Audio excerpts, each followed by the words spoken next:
Hello and welcome to the final video of the Ruy Lopez opening. This video we're going over the Cozio Defense, which is not a line that you will see very often, but it's still something you'll see about 1 out of every 20 times. So it's best to know what is the best thing you can do in the early game so that you have a better chance of winning. So without further ado, let's begin. So as always, to start off with the Ruy Lopez, it starts with going e4 to e5, knight to f3, knight to c6, and then going bishop to b5, attacking the knight. Now how you get into the Cozio Defense is when black goes knight to e7, backing up the knight here, just in case you do take. So in this video, we're going to go over 3 different sections of the Cozio Defense. The first being the main line, the second being the Paulson Variation, and the third being a couple different sidelines that you might see when playing the Cozio Defense. So for the main line, what it is, it's a very long theory-driven kind of opening, but we castle. They bring out the pawn over here to g6, looking to fianchetto the bishop. We go c3, they push bishop to g7. We then go to d4. They then take the pawn on d4 with the e-pawn. We take on from c to d4.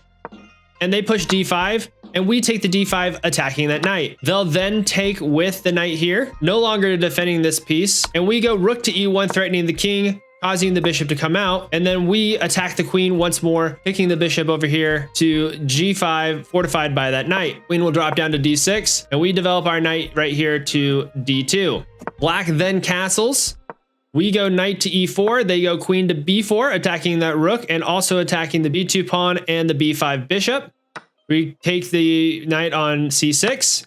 They then take our bishop with the b pawn, and we push up the queen, trying to attack that c6 pawn up ahead, and they develop their rook over there on e8. We drop the bishop over here to d2, attacking the queen, and they move the queen over here to b6. We then move the knight over here to c5, and after they move to b5 here, we can push up our knight, fortified by this d4 pawn.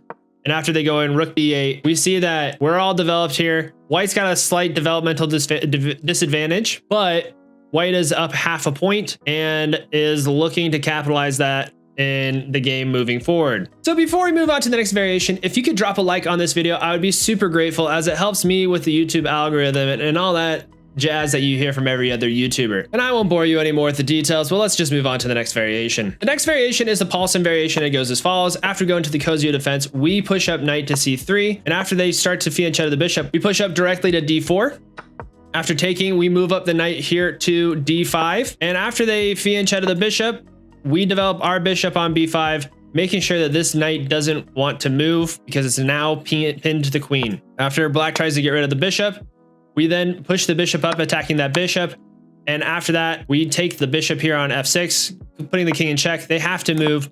We castle, and we're in a better position. We're about 0.2 ahead on the engine, but black is no longer able to castle their king, and they're in a little bit worse for wear kind of position from here on out. Next, we're going to go over a couple different sidelines that you might see in the Cozio Variation.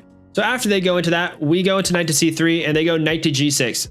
This usually isn't the best move, I would say, for black. Yeah, sure, they got 2 defenders of this pawn, but after we push up to d4, the pawn loses all defenders. And after developing this knight, they kick out the bishop. We can then defend the knight there. And after trading pieces, black castles.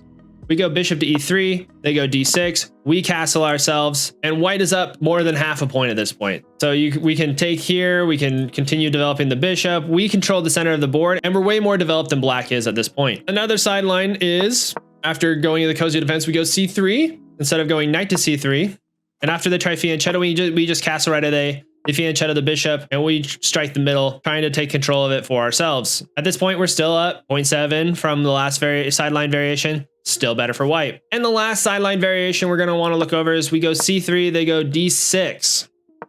We then try to take the center for ourselves, and they develop their bishop. We castle, they go knight to g6. We go to d5, attacking that bishop, kicking it out, undeveloping the knight, and then trading bishops. After this, we're about half a point up, 0.6 according to the engine. It's still really good for white. We control the center of the board, and we have a lead of development on black. So if you like that video, please like and subscribe to the YouTube channel. I also stream on Twitch over at twitch.tv/ZachSlagowski, where I play all these variations and take what I learned from my play in that stream and distill it into a nice little 5-minute video for you. So from here on out, I'm going to take all these Ruy Lopez videos, compile them into one long video for a complete guide on the Ruy Lopez. That will be here. And until then, you have a great rest of your day. Bye.